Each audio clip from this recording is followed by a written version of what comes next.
Somnifère, le podcast. Bonsoir à tous, nous sommes le dimanche 9 mai et Somnifère vous raconte ce soir l'histoire d'un homme triste et mélancolique qui attend un train sur le quai d'une gare et en profite pour observer le bonheur des gens qui l'entourent. C'est une nouvelle réaliste et poétique de Léonide Andreïev intitulée « En attendant le train ». Et juste avant cela, une séance de relaxation pour se préparer à la semaine qui arrive. Un bonne nuit tout spécial ce soir à Sophie de Clermont-Ferrand, Muriel de Pontoise et Manon de la Valette du Var, et merci d'avoir partagé Somnifère sur vos réseaux sociaux. Plus d'infos en description de cet épisode. Je vous souhaite une excellente nuit et maintenant place à notre séance de relaxation. La séance de relaxation. Mettez-vous à l'aise et adoptez la position que vous souhaitez tant qu'elle vous est confortable.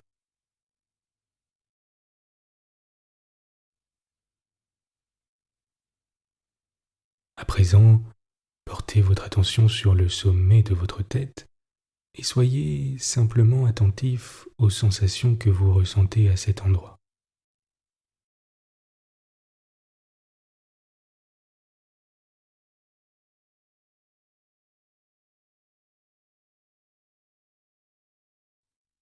Il s'agit peut-être de vibrations ou alors des fourmillements. Observez avec curiosité ce qui se passe au niveau du sommet de votre tête.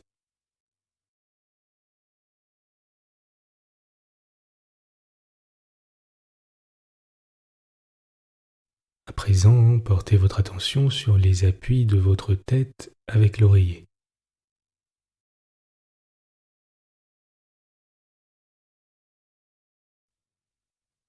C'est peut-être doux,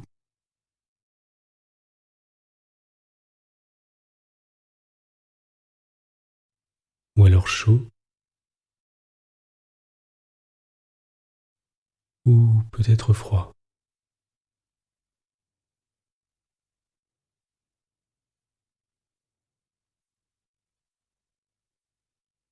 Vous ressentez peut-être le tissu sur votre peau, ou alors peut-être simplement une douce pression. Observez simplement vos sensations avec curiosité.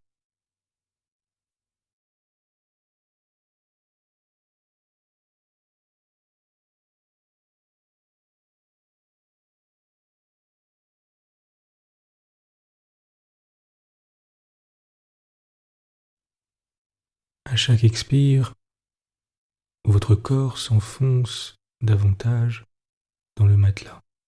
Votre esprit est plus léger.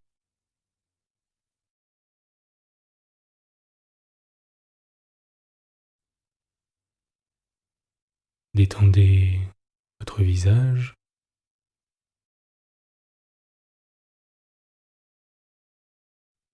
déplissez le front,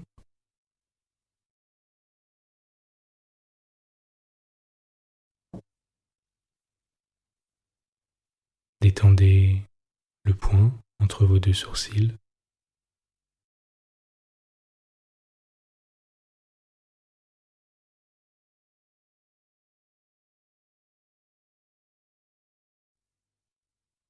votre nez,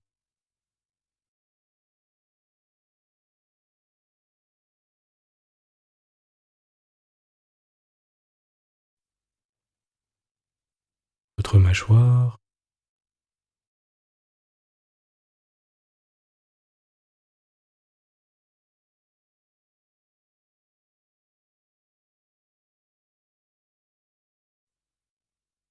votre langue.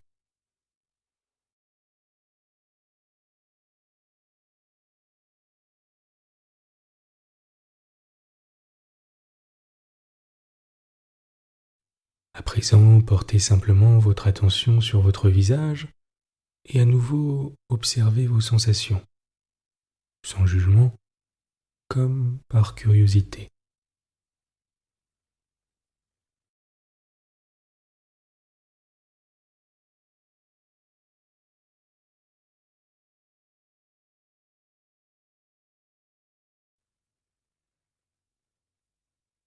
Portez maintenant votre attention sur les sensations présentes dans la région de vos épaules et relâchez-les de tout leur poids.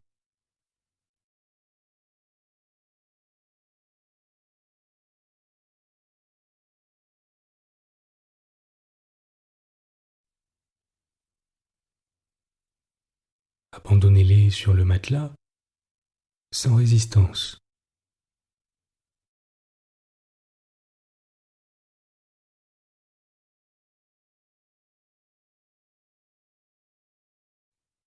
Portez votre attention sur votre épaule gauche et votre bras gauche, de haut en bas, en commençant par l'épaule.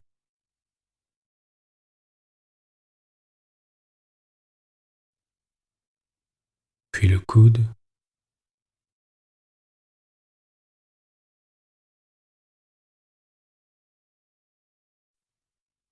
puis l'avant-bras.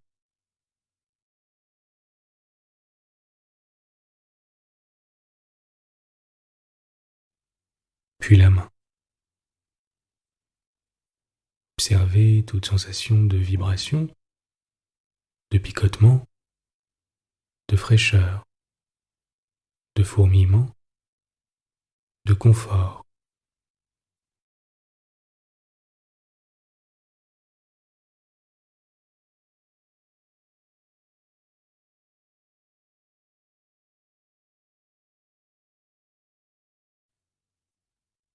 Soyez curieux et ouvert aux sensations présentes dans votre main et dans vos doigts.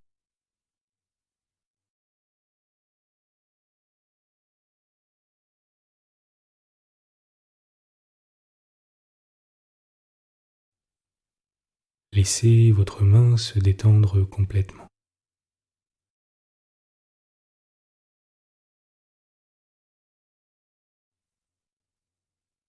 Maintenant, portez votre attention sur votre épaule droite et votre bras droit. De haut en bas, commençant par l'épaule,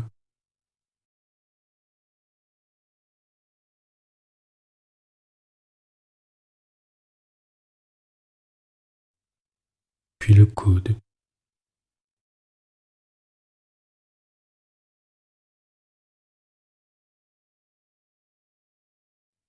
puis l'avant-bras,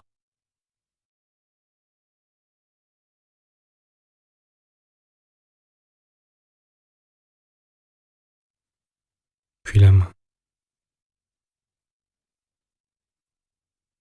Portez toute votre attention sur votre bras droit et observez ce qui s'y passe.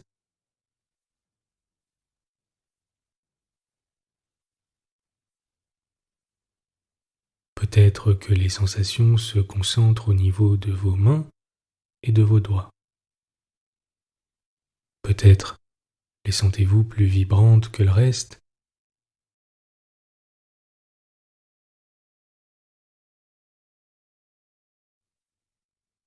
Laissez votre attention se tourner désormais vers votre dos.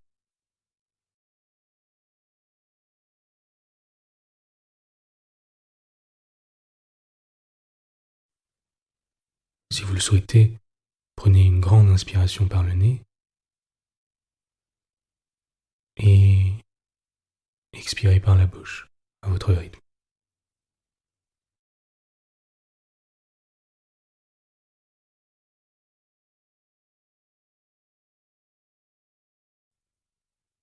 Portez votre attention sur le haut de votre dos,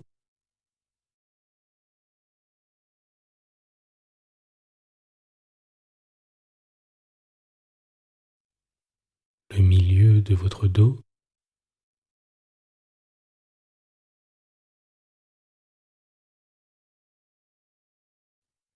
et les sensations dans le bas de votre dos.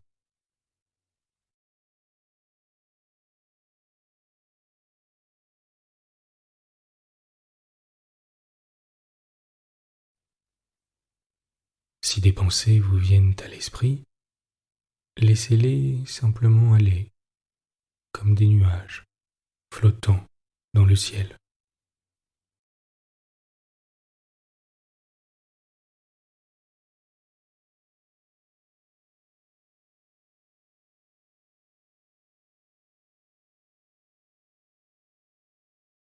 Portez votre attention sur votre poitrine,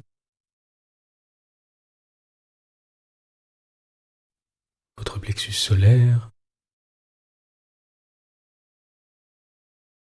et votre ventre.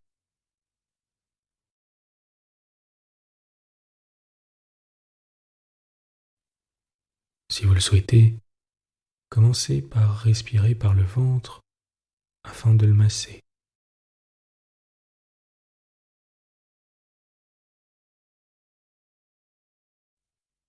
À présent, portez votre attention sur votre région pelvienne et sur les endroits où votre corps est en contact avec le matelas.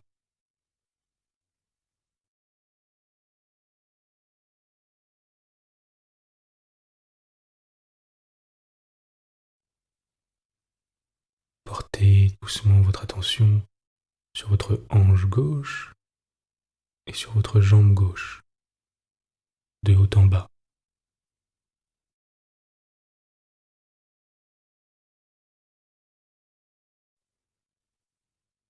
Relâchez votre cuisse,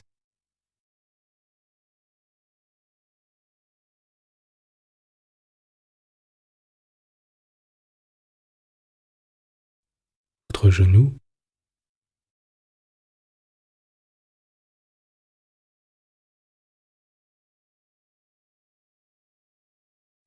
votre mollet.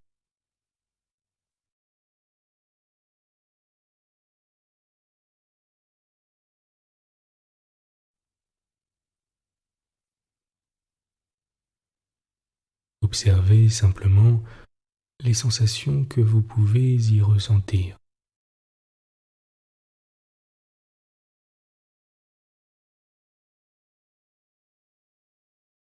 Relâchez maintenant, à leur tour, votre jambe, votre genou et votre mollet droit.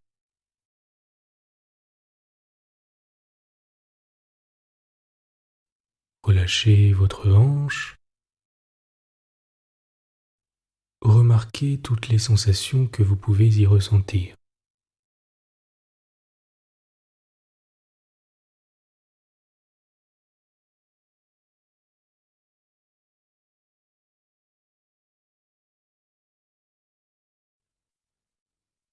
Portez à présent votre attention sur vos deux pieds et imaginez que deux pinceaux viennent chatouiller la plante de vos deux pieds.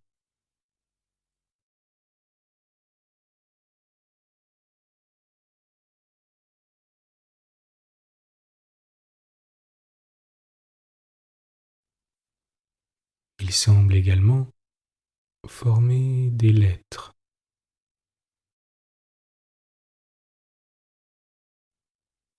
Essayez peut-être de les deviner comme quand nous étions enfants.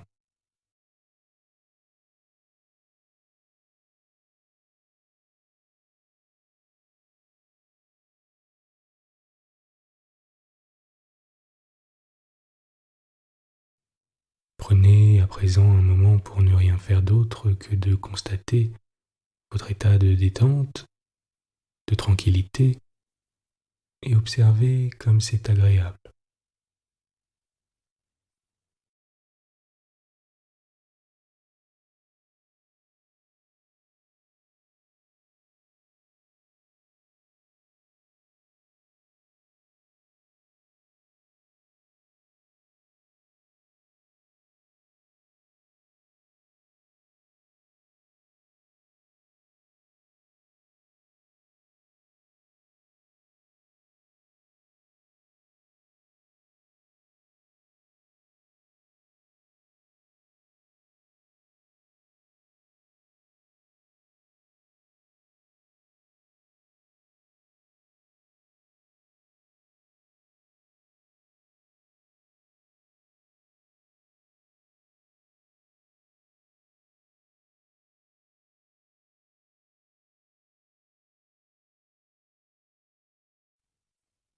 Vous êtes calme et détendu.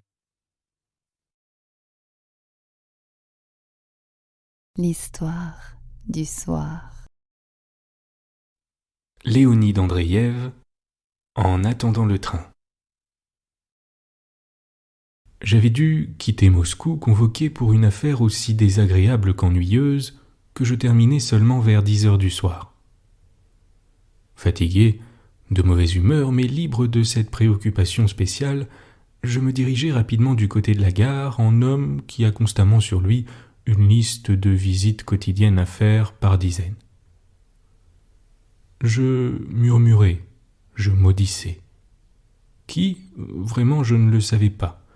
J'étais fâché contre tout le monde, contre ceux qui m'avaient appelé pour cette affaire stupide, contre moi-même d'être venu, contre les chiens dont je devinais l'existence en cet endroit, contre l'été humide et les ténèbres qui régnaient déjà partout, et en particulier dans les chemins étroits et enchevêtrés qui coupaient les villas. Le milieu de la route était à peu près visible, mais les côtés où serpentait le sentier suivi par les piétons se trouvaient dans l'ombre des grands arbres, et me semblaient noirs comme mon âme. À ce moment de la soirée, il aurait dû faire plus clair. On était au dernier jour de juin. Mais un orage violent accompagné de rafales et d'une pluie torrentielle venait de cesser. Les nuages plus espacés ne se dissipaient pas encore, comme s'ils avaient eu autant de peine que moi à se mouvoir dans cette atmosphère chaude et moite. Les arbres ne s'agitaient pas, mais lorsque je butais de l'épaule contre quelque tronc, ou que mon pied se prenait dans un buisson, des gouttes nombreuses et tièdes m'isselaient sur moi. Déjà l'idée me venait que j'étais égaré, quand soudain les arbres s'écartèrent, puis disparurent, et à quelques pas de là dans une éclaircie, les rails mouillés brillèrent d'un éclat amorti. Une station minuscule consistant en un simple hangar, enserré par la forêt environnante et troublé à chaque instant par le passage des trains bruyants, se tassait timidement au ras de terre. Il n'y avait même pas de bureau, et un seul réverbère solitaire y agonisait, luttant vainement contre les ténèbres et ne réussissant qu'à les faire paraître plus épaisses. Au mur pendait un grand horaire au bord déchiré que personne ne lisait jamais et couvert de lignes compliquées. Dans le coin, un banc unique, je m'y assis lourdement. Comme j'avais plus d'une heure devant moi, je me préparais à attendre patiemment le train. En prévision de cas semblables, j'ai d'ordinaire toujours sur moi un journal ou un livre, mais il faisait trop sombre pour lire et d'ailleurs cette fois-ci, je n'en avais pas. Les hommes qui n'étaient étrangers, dont parlerait ce journal, provoqueraient depuis longtemps chez moi l'ennui ou la convoitise. Que m'importait l'éloquence que des orateurs prodiguaient là-bas je ne sais où. Que m'importait la vie trop encombrée des foules tapageuses, les cris de victoire et les plaintes de rage des vaincus quand autour de moi l'air même dormait et que je m'ennuyais dans cette atmosphère immobile. Quant aux livres, ce serait pire encore. Des Jacques imaginaires aimeraient et embrasseraient des maris imaginaires, elles aussi. Le vice triompherait pour satisfaire le maudit réalisme, et la vertu larmoyante gémirait et pleurnicherait et gémirait tour à tour. Et puis, n'est-ce pas indifférent quand le temps passe vite ou lentement? Après ces heures-ci, d'autres viendront qu'il faudra tuer également, qu'elles meurent donc d'elles-mêmes, et je n'aurai qu'à en compter les cadavres. Plongé dans ces pensées moroses, je n'avais pas vu des voyageurs arriver sur le quai opposé. D'abord 2 messieurs qui semblaient avoir un peu trop bu. L'un était un vieillard de haute taille, maigre avec un visage jaune et une rare barbiche grise. Sous son chapeau melon qui ombrageait la partie supérieure du visage, on distinguait un nez long et pincé. Son compagnon avait des joues larges et rouges comme une tranche de pastèque mûre, avec de petits yeux noirs pareils à des pépins. Une casquette blanche posée sur sa tête ronde aux cheveux ras. Au-dessus des lèvres pleines pointaient de petites moustaches foncées. Toute sa jeune et grasse figure reflétait une béatitude antipathique et une certaine humilité fâcheuse. Le vieillard s'assit près de moi et s'écria d'une voix de fausset, enrouée, qu'il s'efforçait de rendre ironique et mordante.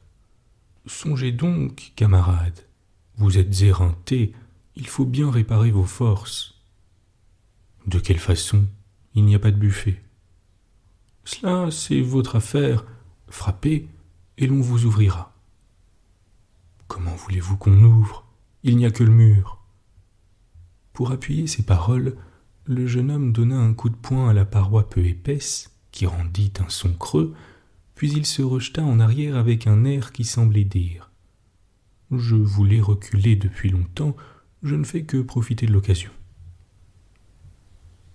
« Mais à quoi bon me tourmenter par vos imprécations mesquines ?» demanda le vieillard.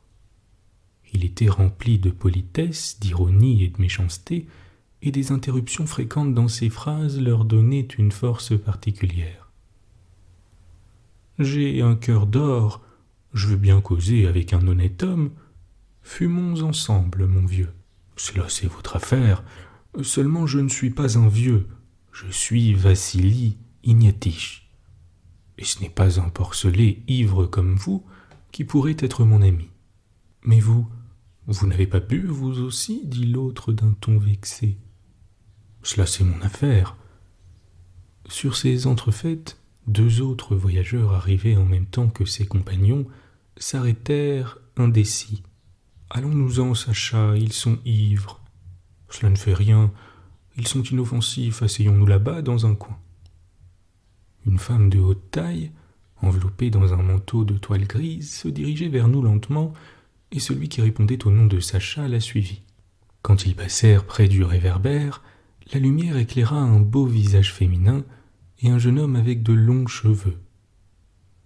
Portant une chemise bleue, il avait l'air d'un ouvrier intelligent ou d'un étudiant. La jeune fille avait des gestes tranquilles et parlait d'un ton décidé, peu soucieuse de ce qu'on put l'entendre. Sa voix pure et douce avait des inflexions de tendresse dans les moindres syllabes. Les femmes qui ont cette voix tendre et ces gestes énergiques soignent les malades particulièrement bien.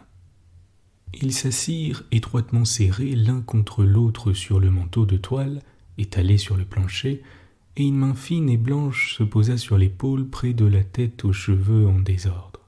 « Chérie, n'as-tu pas froid ?»« Naturellement non, » répondit le jeune homme avec le ton négligent que les hommes croient devoir employer pour répondre aux attentions d'une femme. Quant à moi, je commençais à sentir le froid et je me recroquevillais frileusement dans mon coin peu confortable. « C'est que nous sommes bien mouillés, » continua la voix tendre et rieuse. « Comme c'est effroyable la forêt pendant la tempête. »« Rien d'effroyable, c'est plutôt agréable. Et tes parents ne vont-ils pas s'inquiéter à ton sujet? Tu as disparu. »« Qu'ils s'inquiètent, » répondit la jeune fille, et elle eut un rire enjoué, mais immédiatement après elle changea de ton et reprit, sérieuse. « C'est étrange en effet comme le temps en ton absence paraît long. Quand es-tu venu la dernière fois? »« Hier. »« Hier, » répéta-t-elle d'une voix traînante. « Oui, c'est vrai, hier. Que c'est ridicule, j'ai cru qu'il mentait. »« Qui ? » ?»« Ceux qui écrivent les romans. » Déjà depuis longtemps, on percevait au loin un bruit faible et étouffé, résonnant dans l'air gris qui engloutissait les sons. C'était un train express ou rapide qui ne s'arrêtait pas devant le quai. Peu à peu, le bruit augmenta, et soudain, par-dessus le mur qui me cachait le côté droit de la voie, le monstre de flammes et de fumée noire fit irruption et passa comme le vent, traînant à sa suite avec un fracas assourdissant les wagons lourds. Les fenêtres éclairées se confondaient dans une raie lumineuse peuplée de silhouettes. Du quai très bas, presque au niveau des rails, on voyait le mouvement des roues qui semblait légère et transparente. Le silence régna 1 minute, troublé seulement par le jeune homme béat chez qui l'ouragan avait éveillé de nouvelles forces. D'une voix abominablement fausse, il se mit à chanter. « Quel sombre personnage !» dit à voix basse la jeune fille, parlant évidemment de moi. J'étais content d'être remarqué, et surtout que ma tristesse le fût aussi. Qu'ils me plaignent au moins ces charmants jeunes gens, moi qui ne suis pas aimé. Il vient d'enterrer sa grand-mère, supposa le jeune homme. Cette conjecture était extraordinairement stupide. Qui donc s'attriste tant du deuil de sa grand-mère? Et pourquoi sa grand-mère plutôt que son grand-père? La jeune fille éclata d'un rire bruyant, mais reprenant son aimable sérieux habituel, elle ajouta d'une voix repentante. Peut-être est-il malade, et nous rions. Ce fut mon épitaphe, après quoi ils me laissèrent dans le néant, duquel ils m'avaient tiré un instant pour que ma tristesse fît mieux ressortir la sérénité de leur bonheur. De nouveau, ils entamèrent une conversation animée au sujet des affaires, de l'étranger, de la faculté de médecine, des livres lus et de ceux qu'il fallait lire. Des plaisanteries familières se mêlaient à cette causerie comme l'écume blanche au vin doré et fort. Le monde entier leur semblait une bagatelle, et chaque bagatelle un monde. On devinait l'attention religieuse avec laquelle cette grande et belle fille saisissait comme autant de trésors les rares mots que laissait tomber son compagnon aux longs cheveux. Avec quel rire reconnaissant elle le remerciait pour une parole sage et spirituelle.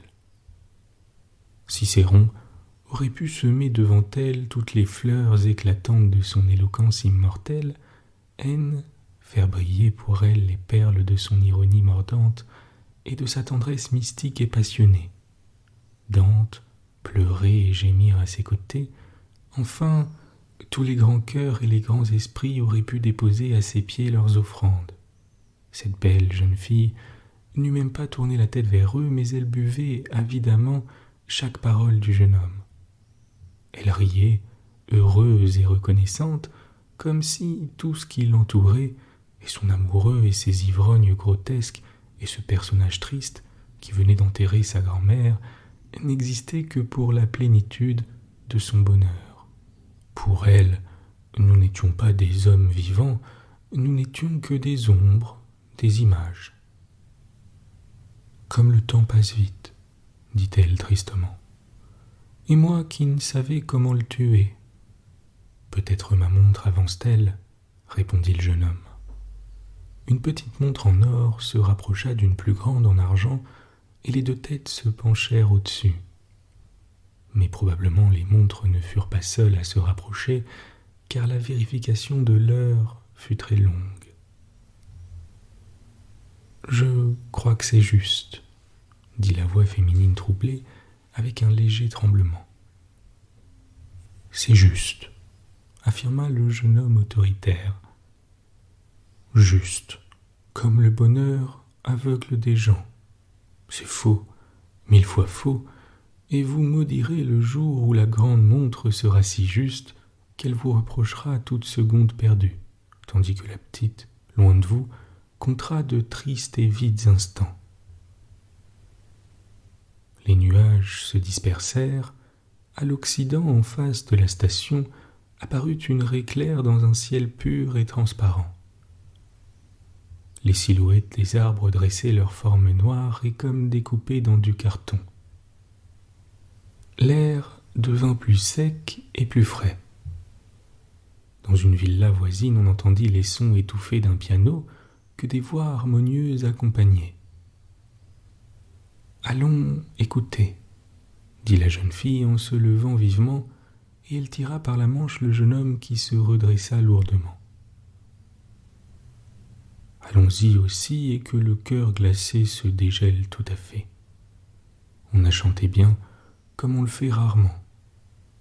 La chanson était triste et tendre. Une voix de baryton velouté vibrait émue et réservée, comme si elle voulait affirmer les lamentations passionnées d'un ténor puissant et sonore. Et il se plaignait de ne plus penser, durant les jours et les nuits, qu'à elle seule. « C'est de toi seul que je rêve, » pleurait le ténor. « Je rêve, » affirmait tristement le baryton. De toi seule, mamie, larmoyait le ténor. Mamie, affirmait toujours tendrement le baryton. Et je mourrai en maudissant la vie avec ton seul souvenir. Ton seul souvenir, répéta le baryton avec une angoisse profonde. Et tout se tut. En avant de moi, silencieux et immobile, se tenait le jeune couple comme figé, et quand la chanson cessa, ils soupirèrent ensemble et s'embrassèrent. Je retournai au hangar, où une voix horriblement fausse se faisait entendre, une voix qui ne disposait que de 2 notes, également hideuses. Le jeune homme au cœur d'or ne pouvait rester indifférent à l'appel amoureux, et il répondait comme il pouvait. La sonnerie retentit, qui annonçait l'approche du train, et un bruit égal et sourd résonna. Bientôt, ce train va m'emporter d'ici, et pour toujours ce quai bas et petit disparaîtra pour moi, et je ne verrai plus qu'en souvenir la gentille petite jeune fille. Comme un grain de poussière, elle retombera dans l'océan des vies humaines et poursuivra son long chemin vers le bonheur. De nouveau, de derrière le mur, le monstre noir fait irruption et, retenu par une main puissante, arrête en frissonnant sa course vertigineuse. Les wagons s'entrechoquent au milieu du grincement des freins, ils rampent et s'arrêtent avec un bruit étouffé. Tout devient calme, la vapeur seule siffle en s'échappant. Ainsi que le plus âgé des 2 ivrognes l'avait prédit, on ne leur permit pas de monter dans le train. Je me tenais sur la plateforme du wagon vis-à-vis du jeune homme aux cheveux longs. Celui-ci avait les yeux fixés sur la jeune fille svelte qui le dévorait du regard. Un choc, puis le train partit d'allure onduleuse. « Au revoir, Sacha, » dit la jeune fille. « Au revoir, » répondit-il. « Adieu, » dis-je tout bas en inclinant la tête. « À demain, » reprit la voix lointaine et étouffée. « À demain, » cria-t-il. « À jamais, » répondis-je très bas. Les silhouettes noires des arbres prenaient congé de moi pour toujours et fuyaient en arrière. « À jamais, » répéta le quai, et il disparut au tournant. Pourtant, il faut entrer dans le compartiment. L'air devient frais, les rêves sont les rêves, et le rhume de cerveau est le rhume de cerveau. Puis il faut jeter un coup d'œil sur ma liste de visites, où donc serais-je obligé d'aller le lendemain dès le matin. Bonne nuit. Bonne nuit.